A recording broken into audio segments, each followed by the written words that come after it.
Bonjour, c'est Jules Lavie pour Code Source, le podcast d'actualité du Parisien. Michel Pial, 51 ans, a été mis en examen le 16 juin pour le meurtre de sa femme, Karine Esquivillon. Il a reconnu l'avoir tuée, mais prétend qu'il s'agissait d'un accident. Pendant 3 mois, cet homme vivant à Maché en Vendée a fait croire que son épouse, avec qui il a eu 3 enfants, était partie d'elle-même le 27 mars en raison de problèmes de couple, un scénario que les proches de la victime n'ont jamais jugé crédible. Tout au long de l'enquête, le brocanteur en ligne a prétendu jouer la transparence en parlant aux journalistes, aux Parisiens par exemple, allant jusqu'à accueillir des équipes de télévision chez lui, dans son salon et son jardin. Récit de 3 mois d'enquête avec Vincent Gautrono du service police-justice du Parisien et Damien Delsoni qui dirige ce service.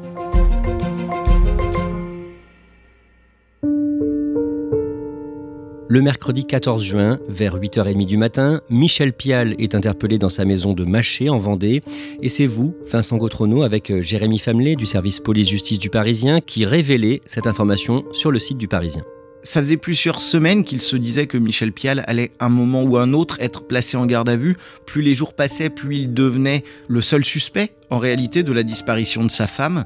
Ce matin-là, il est interpellé par les gendarmes à son domicile, qui viennent à 8h30.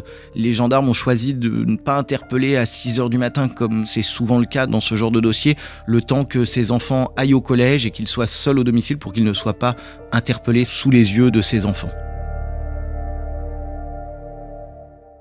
Alors on va voir comment on en est arrivé là, on va remonter le film des événements, avant même la disparition de Karine Esquivillon, au mois de mars. D'abord, Vincent Gautrono, à quoi ressemble la maison de cette famille à Maché en Vendée ? Ils habitent un hameau qui s'appelle le hameau de la Malnoux. C'est un petit hameau d'une dizaine de maisons, simplement, qui est entouré par les champs, les exploitations agricoles.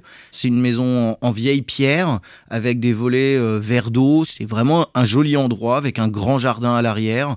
C'est une belle maison. Karine Esquivillon a 54 ans, elle a 5 enfants, 2 fils d'une trentaine d'années, nés d'une précédente union, et les 3 qu'elle a eus avec Michel Pial, une grande de 20 ans, un garçon de 14 ans et une fille de 12 ans.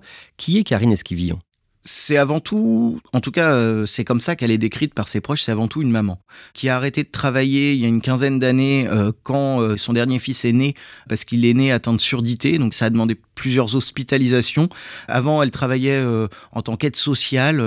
C'est quelqu'un qui adore la décoration, qui aime l'artisanat et qui s'était même lancé un moment dans la confection de sacs à main, de choses comme ça. Damien Delsoni, présentez-nous Michel Pial. Michel Pial, lui, officiellement, il a créé un site de brocante en ligne. On a du mal à estimer la réalité de ce travail et ce que ça lui rapporte vraiment.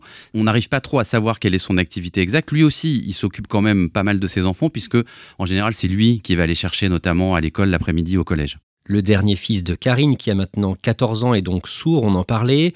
En janvier 2017, Karine Esquivillon avait publié sur Internet une vidéo montrant la petite sœur, 5 ans à ce moment-là, traduire à son frère en langage des signes un dessin animé à la télé. La fillette est à côté de l'écran. Il y a un épisode de Oui Oui. Du coin de l'œil, elle regarde et elle traduit à son grand frère en face d'elle, le visage concentré. Cette vidéo avait ému beaucoup d'internautes. C'est bien plus de travail que je m'imaginais, oui. C'était mon jour de cerf-volant, Mélissa. Je pourrais t'aider ? Cette année, Damien Delsoni, le matin du lundi 27 mars, ses 2 enfants, qui ont donc maintenant 14 et 12 ans, ne voient pas leur mère au moment du petit déjeuner. C'est le père, Michel Pial, qui s'occupe d'eux. Et le soir, il est en retard pour les récupérer au collège après les cours. Oui, ce qui est déjà surprenant parce que d'habitude, il est plutôt ponctuel. Et les gens vont décrire un Michel Pial en sueur et sale, ce qui les frappe parce que c'est pas le cas d'habitude. Donc effectivement, on a l'impression que c'est quelqu'un qui a eu un imprévu, quelque chose qui fait qu'il n'est pas à l'heure et qu'il arrive sale et en sueur à l'école. Vincent Gautrono, le lundi 3 avril, Michel Pial va voir les gendarmes pour leur signaler la disparition de la mère de ses enfants. Michel Pial, il arrive à la gendarmerie, il n'est pas particulièrement inquiet ce jour-là, il fait d'ailleurs une simple main courante en signalant que sa femme est partie. Quelques jours plus tôt, le 27 mars, il précise qu'il a reçu un SMS quelques minutes après son départ et que pour lui, il n'y a aucun doute possible, sa femme est volontairement partie. dans un contexte de couple qui se délite un petit peu, d'une histoire d'amour qui se termine et d'une femme qui ne supporte plus vraiment sa vie en Vendée, qui répète souvent, selon lui, qu'elle veut partir vers le sud de la France. Que s'est-il passé selon lui? Qu'est-ce qu'il dit aux gendarmes? Ce qu'il explique aux gendarmes, c'est que le 27 mars, vers 16h, le chat de la famille s'échappe. Michel Pial sort pour essayer de l'attraper dans le jardin. Et quand il revient, une dizaine de minutes plus tard, sa femme a disparu. La voiture de Karine est encore là, mais il constate qu'il manque quelques objets personnels. Il parle notamment d'un chargeur de téléphone portable, d'un chargeur de cigarette électronique, de quelques produits d'hygiène et du livret de famille qui ont disparu. Michel Pial leur montre aussi des SMS qu'il a reçus sur son téléphone entre le jour de la disparition, le 27 mars, et le 31 mars, des SMS envoyés depuis le téléphone de son épouse. Notamment un SMS où en fait Karine lui explique les raisons de son départ. Elle lui dit voilà, on vit ensemble mais on n'est plus un couple. Moi je veux plus de cette vie-là. En gros elle lui dit, et c'est pour ça que je mets de la distance parce que voilà, je veux plus de cette vie-là. Il y a aussi une photo qui est envoyée et la petite dernière aussi reçoit un SMS. Ce sont des photos qui sont prises de la dune du Pilat, donc à côté d'Arcachon, qui semblent vouloir dire que Karine est là-bas, qu'elle s'est mise au vert en quelque sorte à côté d'Arcachon. Simplement, elle n'apparaît pas, elle, sur ces photos. C'est pas un selfie qu'elle envoie, c'est juste une photo d'un paysage au niveau de la dune du Pilat. Les gendarmes ne s'inquiètent pas tout de suite de cette disparition. De nombreux adultes disparaissent volontairement chaque année en France. Mais une découverte va changer les choses. Le matin du dimanche 9 avril, le maire de Maché retrouve le téléphone de Karine Esquivillon dans un fossé à côté d'une aire de covoiturage. Un téléphone comme ça, posé comme ça sur le fond du fossé. Il y avait une petite pochette sur la partie gauche de l'étui et en cherchant dedans, il y avait une photo. Et cette photo, on a tout de suite reconnu donc Eva-Louise Pial, donc la fille aînée du couple. On est à 3 km de la maison de la famille. Damien Delsoni, la carte SIM du téléphone a été enlevée et ce téléphone est allumé. Oui, alors ce qui veut dire deux choses, c'est que s'il est encore allumé, c'est qu'il n'est pas à bout de batterie, donc qu'il n'a pas été jeté là depuis très longtemps, quelques heures maximum, qu'on a quand même pris soin avant de le jeter de retirer la carte SIM, c'est-à-dire en quelque sorte de retirer la carte d'identité, ce qui permet de remonter beaucoup de choses dans un téléphone. Et donc, il y a à la fois une volonté de ne pas identifier ce téléphone très vite et en même temps une espèce de panique parce qu'on jette un téléphone allumé comme ça sans vraiment le dissimuler, on le jette sur le bord d'un chemin. Et à ce moment-là, Karine Esquivillon était soi-disant près de la dune du Pilat. Effectivement, elle est censée s'être mise au vert à plusieurs centaines de kilomètres de là. Et en fait, son téléphone, il est retrouvé allumé à moins de 5 kilomètres de sa maison. Ce qui veut dire que peut-être que si le téléphone n'a pas quitté la région, Karine l'a pas quitté non plus.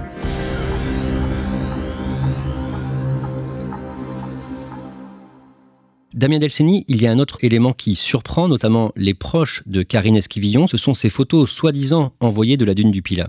Ils se disent pourquoi elle ne s'est pas prise en photo, pourquoi elle n'a pas fait un selfie comme tout le monde fait aujourd'hui pour dire voilà, je suis là, je me prends en photo à cet endroit. Ensuite, il y a sur cette photo quelque chose d'étonnant à première vue, c'est la végétation qui est extrêmement dense. Lorsqu'on sait qu'il y a eu des incendies très importants dans ce secteur-là l'année dernière, ça tranche un peu avec le paysage réel qu'on imagine. Et puis surtout, quand ils vont faire une recherche photo eux-mêmes sur la dune du Pilat, ils vont se rendre compte que l'une des premières images qui sort quand on part sur le moteur de recherche Google et qu'on tape dune du Pilat, eh bien c'est cette photo qui est exactement la même que celle que soi-disant a envoyée Karine à Michel et à sa fille. Un appel à témoins est lancé le 9 mai. La gendarmerie diffuse la photo et le signalement de Karine Esquivillon, une femme aux cheveux noirs mi-longs et frisés, des yeux marrons, 1,67 m. Elle a un tatouage de 25 cm dans le bas du dos, 7 fleurs de lys. L'appel à témoins ne donne rien de déterminant. Vincent Gautrono, le dimanche 14 mai, vous parlez au téléphone avec la sœur de Karine Esquivillon, une femme prénommée Adélaïde. Qu'est-ce qu'elle vous dit sur sa sœur et sur cette disparition ? Ce que disent les proches, et notamment Adélaïde, sur la disparition de Karine, c'est que ça colle pas.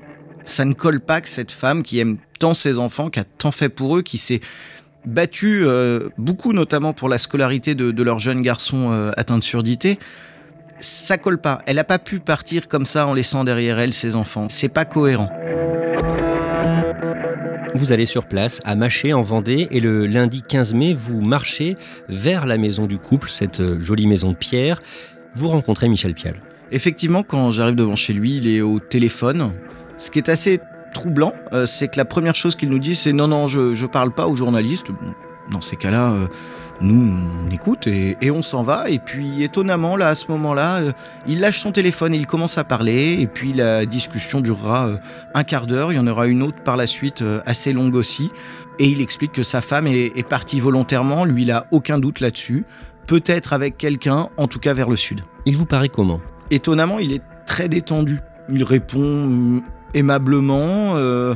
Il y a une anecdote étonnante qui se passe à ce moment-là, c'est que le chat, le fameux chat dont il vient de m'expliquer qu'il était occupé à le chercher quand sa femme a disparu, au moment où on est en train de discuter, le chat s'échappe. Et il lance « Ah, c'est à cause de ce con qu'elle est partie ». Étonnamment, à ce moment-là, moi je lui propose de l'aide pour le rattraper, mais il n'a pas l'air inquiet et il dit non, mais il va revenir. Le même jour, vous échangez au téléphone avec l'un des deux grands-fils de Karine Esquivillon qu'elle avait eu d'une précédente union, Thomas. Thomas, il explique qu'il parle à sa mère une fois par semaine habituellement, et lui est beaucoup plus inquiet que Michel Pial. Thomas, lui, dit « Non, ma mère ne serait jamais partie, elle aurait jamais laissé derrière elle les deux petits derniers, comme il les appelle, et donc forcément, là, on se pose des questions, on se demande pourquoi il y a une telle divergence de point de vue entre le fils aîné de Karine et son mari. Pourquoi l'un l'imagine sans aucun problème disparaître comme ça du jour au lendemain, partir, et pourquoi pour l'autre c'est totalement inconcevable. Elle est partie avec des habits, avec des affaires de toilette, avec du maquillage. Le 20 mai, face à une caméra de BFM TV, dans son salon, Michel Pial affirme que Karine Esquivillon était moins impliquée dans la vie de la famille. Elle avait lâché plusieurs choses. Voilà, il y avait des choses où elle était moins présente, qu'elle avait en fait elle était présente, mais sa tête était ailleurs. Le 24 mai, la fille aînée de Karine Esquivillon, l'aînée des 3 enfants de Karine et Michel Pial, s'exprime sur BFM TV. Elle dit notamment qu'elle espère que sa mère est vivante et donc qu'elle est partie volontairement. Et l'un des présentateurs de BFM TV lui demande si elle comprend que les regards, les soupçons se portent vers son père. Pour répondre à la question concrètement, si mon père l'a fait ou pas, non. Voilà, je le dis franchement, non. Il n'y a rien qui prouve que c'est mon père et pour le moment, tout prouve que ce n'est pas lui. Le lendemain, le 25 mai, le Parisien explique que Michel Pial veut lancer une procédure de divorce. Oui, et c'est quand même une démarche assez étonnante dans le contexte. Karine a disparu, alors elle a peut-être disparu volontairement, mais elle va peut-être revenir aussi. Et on a l'impression que lui, il attend même pas qu'elle revienne. Hop, il déclenche une procédure de divorce. Là où on pourrait plutôt s'attendre à la réaction de quelqu'un qui est d'abord inquiet, qui a d'abord envie de savoir où elle est et de la retrouver, plutôt que d'immédiatement saisir un avocat pour dire « bon, d'accord, elle est partie, donc maintenant, divorce ». Michel Pial joue la carte de la transparence, il parle aux journalistes, comme il l'a fait avec vous, Vincent Gautrono, et il accepte de faire entrer chez lui une équipe de télé de BFM TV dans sa maison et dans son jardin le 26 mai pour expliquer comment les gendarmes ont enquêté chez lui. Le puits est là. Donc les plongeurs ont été vérifiés à l'intérieur. Il fait à peu près 7 mètres de profondeur. Comme dans les journaux, ils racontent n'importe quoi, je préfère en parler de vive voix. Comme ça, c'est pas déformé. 2 jours plus tard, le dimanche, le mari de Karine Esquivillon parle dans l'émission de TF1, cette fois 7 à 8, et il se redit innocent et inquiet. Je ne comprends pas qu'elle ne donne pas de nouvelles et chaque jour qui passe m'inquiète de plus en plus. Plus les jours passent depuis la disparition de Karine Esquivillon le 27 mars, plus l'affaire est médiatisée et plus le soupçon pèse sur Michel Pial. Sur les réseaux, beaucoup d'internautes parlent d'une nouvelle affaire Jubilard ou d'une nouvelle affaire Daval, à tel point que le jeudi 1er juin, l'avocat de Michel Pial annonce qu'il va porter plainte pour cyberharcèlement. Le jour de la fête des mères, le dimanche 4 juin, Damien Delsoni, Michel Pial publie un message sur Facebook. Il publie notamment des dessins d'enfants, des dessins de leurs enfants avec Karine. Et oui, il adresse un message à Karine en lui disant « Voilà, aujourd'hui c'est la fête des mères, on pense à toi, où que tu sois, voilà, on veut te dire qu'on t'attend, qu'on espère que tu vas revenir. » Donc quelque part, il critique la médiatisation et la surmédiatisation. Et là, on a l'impression qu'il remet en quelque sorte une pièce dans la machine. Vincent Gautrono, plusieurs personnes interrogées par les gendarmes, des proches, parlent de tension dans le couple entre Michel Pial et Karine Esquivillon. Il y a des choses étranges dans ce couple. Michel Pial explique par exemple lui que lui et sa femme étaient séparés depuis 4 ans, qu'ils continuaient de vivre sous le même toit, que pendant un temps il avait même lui pensé à déménager, mais que financièrement c'était pas possible et que finalement ils vivaient en bonne harmonie sous le même toit. Ça, par exemple, c'est quelque chose que n'ont jamais remarqué les enfants de Karine. Pour eux, Michel et leur mère vivaient toujours en couple. Et il y a notamment quelques éléments qui paraissent troublants. C'est notamment une certaine emprise de Michel Pial. Les gendarmes apprennent notamment qu'il a une sorte de contrôle sur son téléphone portable, en tout cas qu'il y a accès et qu'il peut surveiller son téléphone portable. Il y a une autre anecdote qui arrivera aux oreilles des gendarmes, c'est une altercation tendue durant laquelle Michel Pial aurait sorti une arme qu'il aurait pointée en direction de Karine. Ça, c'est quelque chose que les gendarmes vont apprendre assez vite. Ils n'étaient pas présents, les personnes qui leur ont dit ça non plus n'étaient pas présentes, donc c'est une scène qui est évidemment prise au conditionnel, mais malgré tout, elle interpelle les gendarmes.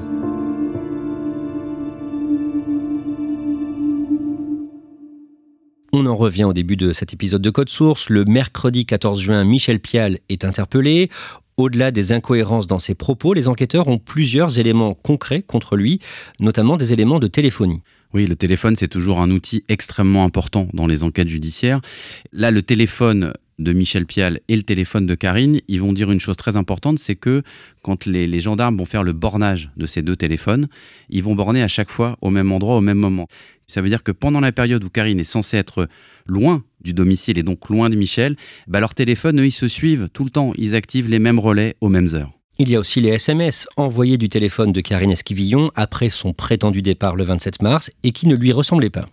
Ses fils, notamment, quand ils vont avoir connaissance de ces messages, et ses enfants, ils vont dire « mais c'est pas la façon habituelle d'écrire de maman, elle n'emploie pas cette ponctuation, elle n'emploie pas forcément cette syntaxe-là ». Et il y a un autre élément qui va frapper les enquêteurs, c'est le témoignage de la propre sœur de Karine.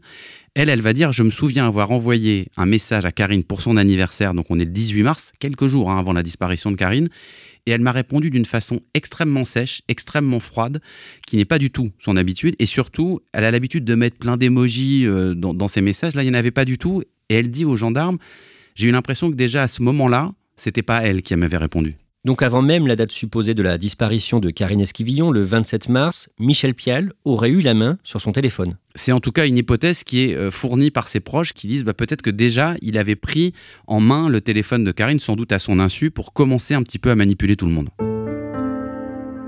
Michel Pial reste avec les enquêteurs dans sa maison de longues heures jusqu'à 15 heures environ pour une perquisition minutieuse. Dans cette maison, Vincent Gautrono, les gendarmes retrouvent un document important. Effectivement, il tombe sur le livret de famille. Cette découverte, elle n'est pas anecdotique pour les gendarmes, car depuis le jour où il a signalé la disparition de Karine, Michel Pial explique que sa femme est partie avec ce livret de famille. Les enquêteurs trouvent aussi la carte d'identité de Karine. C'est son seul document d'identité. Elle n'a pas de passeport, par exemple, Karine. Et donc, forcément, les gendarmes se disent c'est un peu troublant. Une femme qui pense à prendre son chargeur de cigarette électronique, mais qui ne prend pas ses papiers alors qu'elle envisage, selon Michel Pial, de partir à l'étranger. Forcément, c'est troublant. Michel Pial est ensuite emmené à la gendarmerie de La Roche-sur-Yon pour la suite de sa garde à vue pour meurtre. Vincent Gautrono, le jour même sur leparisien.fr et le lendemain dans le journal, vous publiez plusieurs articles sur cette affaire et vous rappelez que Michel Pial prétend que son épouse est partie avec une forte somme d'argent. C'est quelque chose qu'il a dit dès le départ et qu'il a dit aux gendarmes d'ailleurs. Sa femme serait partie avec un peu plus de 40 000 euros au total, de l'argent liquide mais aussi des pièces en or. Michel Pial est brocanteur et il leur arrivait effectivement d'avoir des pièces en or à la maison. Cet argument, il est intéressant de Michel Pial de dire que sa femme est partie avec une forte somme d'argent parce que ça permet d'expliquer, si elle est volontairement partie, pourquoi il n'y a aucun mouvement sur sa carte bleue, pourquoi il n'y a pas de retrait d'argent. Toujours dans vos articles publiés aux premières heures de la garde à vue, vous rapportez des éléments surprenants sur le passé de Michel Pial. C'est des éléments qu'on avait récupérés depuis quelques jours, dont il fallait évidemment se méfier, parce que ce sont des éléments qui remontent à il y a plus de 20 ans. Ça concerne son premier divorce, le divorce d'avec sa première femme. Tout n'est pas à prendre au pied de la lettre, mais malgré tout, ce qui ressort dans ces documents, c'est de nombreux témoignages, pas seulement de l'ex-femme de Michel Pial. Il y a aussi des témoignages de son père, de sa belle-mère, et tous brossent le portrait d'un homme affabulateur, mythomane compulsif, qui s'invente des histoires, qui raconte sa capacité à gagner de très fortes sommes d'argent qui n'arrivent jamais. Ces éléments-là, sur le divorce, les gendarmes les avaient depuis le début de l'enquête. Ils avaient d'ailleurs eu écho aussi de condamnation de Michel Pial pour escroquerie. Mais malgré tout, ça brosse le portrait d'un homme qui n'est pas aussi lisse que ce que l'on pouvait penser lors des premières heures de la disparition de Karine.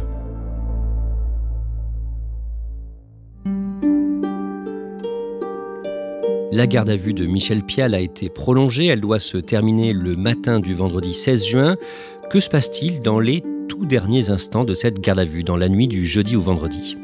Alors vers 1h du matin environ, vendredi, Michel Pial, après de nombreuses auditions, finit par craquer et avouer aux gendarmes qu'il est responsable de la mort de sa femme. Il explique que c'est un accident, ils étaient tous les deux dans la maison, lui était occupé à photographier une arme qu'il voulait vendre sur le Bon Coin, une arme équipée d'un silencieux, quand un coup de feu est parti. La balle a touché Karine sur le flanc gauche. Il explique avoir tenté de la réanimer. Elle lui a demandé d'appeler la police, ce qu'il n'a pas fait, et il explique que Karine est morte très rapidement. Damien Delseny, le corps est retrouvé sur ses indications. Ouais, après ses aveux, Michel Pial, il va indiquer l'endroit précis où il a déposé le corps de Karine. Il va emmener les gendarmes vont l'accompagner en pleine nuit. C'est dans une zone boisée, à côté d'une rivière. Le corps, il va être découvert très vite parce qu'il n'a pas pris soin de l'enterrer. Donc effectivement, les gendarmes découvrent ce corps qui est jeté dans un bois à quelques kilomètres à peine de leur domicile.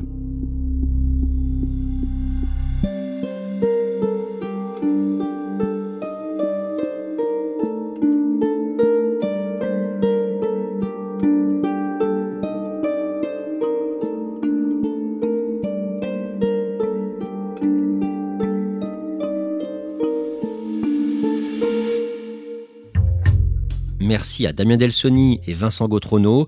Michel Pial est mis en examen pour meurtre sur conjoint. Il a été placé en détention provisoire dans l'attente de son procès. Aux yeux de la justice, à ce stade, il est présumé innocent. Code Source est le podcast quotidien d'actualité du Parisien. Cet épisode a été produit par Thibault Lambert et Clara Garnier-Amouroux. Réalisation, Pierre Chaffanjon. Si les faits divers vous intéressent, vous pouvez écouter le nouveau podcast du Parisien, Crime Story. Chaque semaine, une grande affaire criminelle racontée par Claudia Prolongeau et Damien Delseny. Nous publions un nouvel épisode de Crime Story chaque samedi.